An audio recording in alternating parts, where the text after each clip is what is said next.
Hello friends, super magic रसोई में मित्रों हूँ आपનું સ્વાગત કરું છું। આજે હું દાળ ખાખરાની રેસીપી તમારી સાથે શેર કરું છું।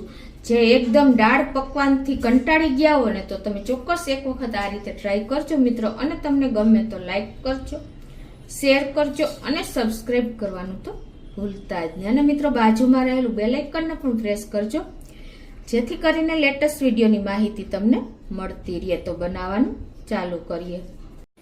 તો મિત્રો આ દાળ ખાખરા આપણે ઠંડીમાં કે વરસતા વરસાદમાં દાળ અને શાકથી ભરપૂર અને વઘારવાની અને બનાવવાની એક અલગ જ રીતથી ભાવનગર વિસ્તારમાં સાંજે પાર્ટી થાય છે આ દાળ ખાખરાની, જે એકદમ સ્વાદિષ્ટ હોય છે અને દાઢમાં તમને સ્વાદ રહી જાય ને એટલા ટેસ્ટી બને છે। તો મિત્રો તમે ચોક્કસ એક વખત ટ્રાય કરજો। તો હવે એના ઇન્ગ્રેડિયન્ટ પણ તમને બતાવી દઉં। તો હવે ઇન્ગ્રેડિયન્ટ લોટ ઓફ છે તો બતાવી દો। એમાં એક તો પંચરત્ન દાળ લીધી છે, એટલે કે 5 દાળ, તમને ખ્યાલ જ હોય છે। અડધો કપ આપણે તુવેરની દાળ, તેલવાળી કે તેલ વગરની કોઈ પણ, 1/4 કપ ચણાની, 1/4 કપ મગની, 1/4 કપ મસૂરની અને 1/8 કપ આપણે અડદની દાળ લીધી છે। આ 5 દાળ આપણે લેવાની છે, પ્લસ ટમેટા છે, મરચા છે, આદુ છે, ધાણા ભાજી છે, બટેટું છે, દૂધી છે, કાંદા છે, અને મસાલામાં મિત્રો આપણે તલ છે, મગફળી છે, મગફળીના દાણા છે, કાજુ છે, કિસમિસ છે, ગોળ છે, કસૂરી મેથી છે, મીઠું છે, તેલ છે અને રૂટીન મસાલા છે। તો બનાવવાનું ચાલુ કરીએ। તો હવે મિત્રો આ 5 દાળને આપણે 2 કલાક પલાળી દેવાની છે, અને આપણે કુકરમાં નથી બાફવાની, એટલે થોડીક તમે 2 કલાક વહેલી પલાળવાની છે। તો આ મેં 5 દાળ જો ભેગી કરી અને પલાળી દીધી, મેં તમને એનું માપ પણ બતાવી દીધું। હવે આ પાણી આપણે કાઢી નાખશું। તો દાળનું પાણી કાઢી લીધું છે, અને આ બાજુ મેં એક માટીના વાસણમાં આપણે 1 લીટર જેવું પાણી પણ ગરમ કરવા મૂકી દીધું છે। આપણે કુકરમાં નથી કરવાની, એટલે કોઈ પણ વાસણમાં પણ તમે કરી શકો છો, પણ અત્યારે મેં માટીના વાસણમાં મૂકી છે એટલે એકદમ એના ગુણ જળવાઈ રહે। તો હવે આ દાળને આપણે આમાં નાખી દેશું ઉકળતા પાણીમાં જ, અને હવે આમાં આપણે અડધી ચમચી જેવું મીઠું અને 1/4 ટીસ્પૂન જેવી આપણે હળદર નાખી દેશું, અને આને આપણે ઢાંકીને ખાવા દેશું। અત્યારે હલાવી લેશું। તો આપણે આને મીડિયમ ફ્લેમ ઉપર જ થવા દેશું।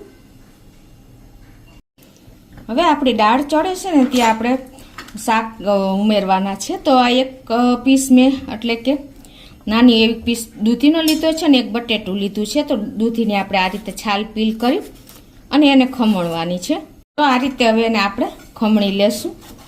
મિત્રો ભાવનગર સાઈડ છે ને આપણે બટેટું, દૂધી અને સુરણ વપરાય છે, પણ અત્યારે મારી પાસે સુરણ અવેલેબલ નથી। જો તમારી પાસે હોય તો ખાસ એડ કરજો, એનો ટેસ્ટ પણ બહુ સરસ આવે છે। તો આપણે આ રીતે ખમણી લેશું। તો આ રીતે જો આપણે દૂધી અને બટેટાને ખમણી લીધું છે, આ બાજુ આપણે દાળ પણ મૂકીને એને 7 થી 8 મિનિટ થઈ ગઈ છે, અને જો આપણી દાળ પણ થોડી એવી ચડી ગઈ છે।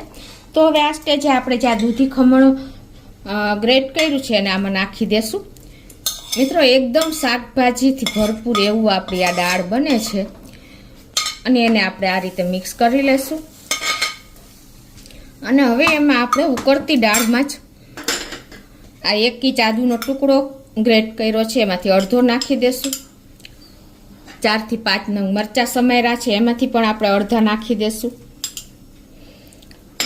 અને આપણે અલગ જ વેરાયટીની આ દાળ બને છે, એમાંથી આપણે 8-10 કાજુના ટુકડા છે એ નાખી દેશું।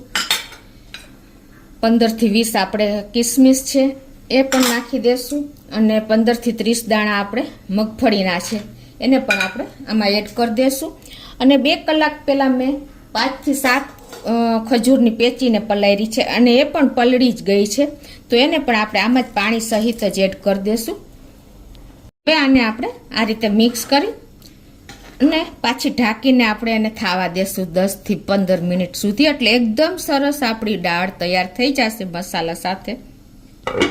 હવે દાળ ખાખરા સાથે ખવાતું એકદમ સિમ્પલ સલાડ આપણે તૈયાર કરવાનું છે।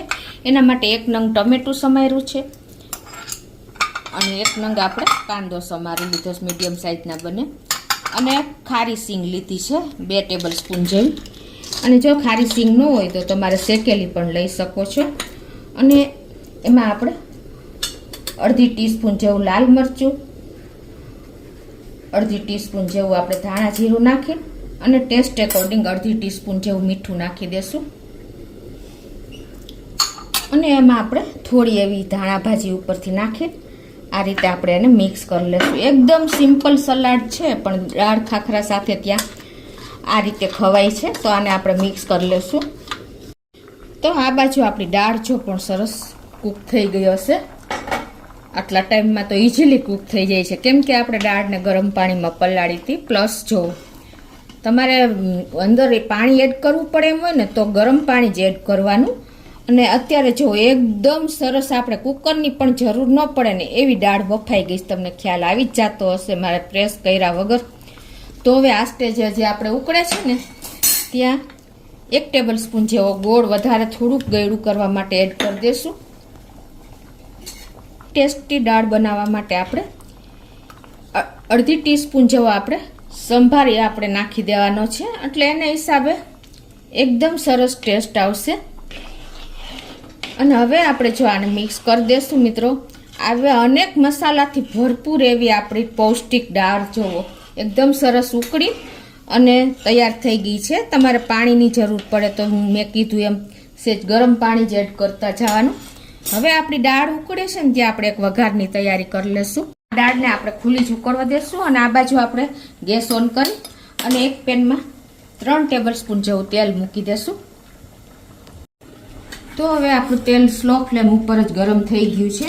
તો એમાં આપણે અડધી ટીસ્પૂન જેવી રાઈ, અડધી ટીસ્પૂન આખું જીરું, 1/4 ટીસ્પૂન હિંગ નાખી અને એને આપણે એમાં આ ખડા મસાલા નાખી દઈશું. એમાં 1 ટુકડો તજ છે, 2 લવિંગ છે, 1 લાલ મરચું છે, એને આપણે આ રીતે એડ કરી દઈશું.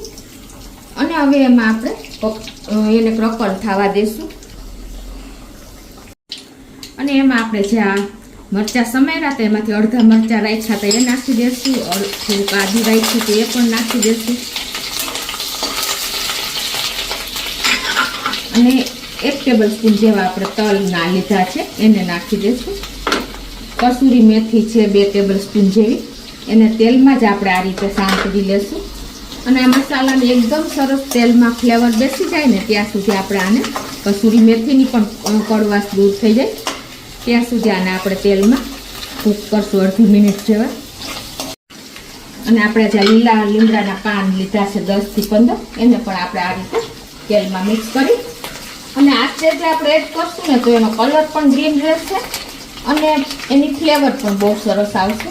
હવે જે આપણે આ એક મીડિયમ સાઈઝનો કાંદો સમાર્યો છે એને પણ નાખી દેશું અને એને પણ ટ્રાન્સપરન્ટ થાય ને ત્યાં સુધી કૂક કરી લેશું. મિત્રો એકદમ મસાલાથી ભરપૂર આ દાળ તમે એક વખત ચાખશો ને એટલે ચાખતા જ રહી જશો. અને હવે આપણે આ 2 મીડિયમ સાઈઝના ટમેટા સમાર્યા છે ને એ નાખી દેશું. આપણો કાંદો કૂક ટ્રાન્સપરન્ટ થયો પછી જ આપણે ટમેટાને નાખ્યા છે. અને હવે એમાં આપણે 1 ચમચી જેવું કાશ્મીરી લાલ મરચું નાખશું એટલે કલર પણ સરસ આવી જશે. અને ટમેટાના આ જે આપણે વઘાર કર્યો ને એના ભાગનું જ આપણે અડધી ટીસ્પૂન મીઠું નાખી દઈશું.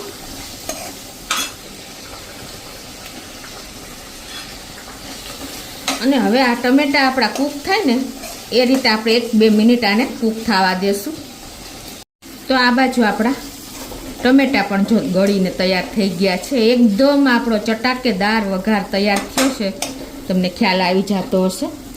તો હવે આપણે આ વઘારને આ દાળ જે ઉકળે છે ને ખુલ્લી એમાં જ નાખી દેશું. અને જો આપણે અત્યારે આમાં ખજૂર, કાજુ, કિસમિસ બધું એકદમ સરસ કૂક થઈ ગયું છે. અને આપણી દાળની કન્સિસ્ટન્સી જોવો આ રીતે દાળ તમે બાફશો ને તો ટાઈમ પણ નથી લાગતો અને એકદમ હેલ્ધી આપણે દાળ તૈયાર થશે. અલગ જ વઘારની ને અલગ જ રીતની. મિત્રો આ રીતે તમે દાળ ક્યારેય નહીં બનાવી હોય. તો હવે આ વઘાર આપણે ગેસ બંધ કરી અને આમાં જ એડ કરી દઈશું.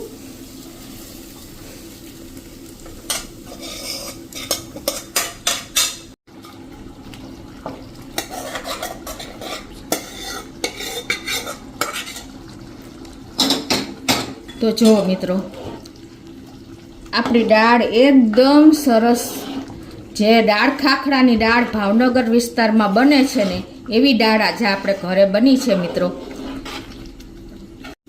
તો હવે લાસ્ટમાં આપણે તમે આમચૂર પાવડર પણ એડ કરી શકો છો, પણ અત્યારે હું 1 લીંબુનો રસ નાખી દઉં છું.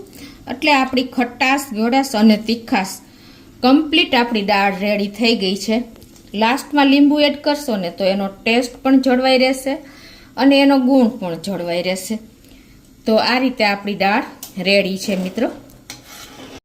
તો લાસ્ટમાં આપણે થોડી એવી ધાણા ભાજી નાખી દેશું અને હવે આપણે ગેસ બંધ કરી અને સર્વ કરી લેશું. તો આ રીતે આપણે બોલમાં કાઢી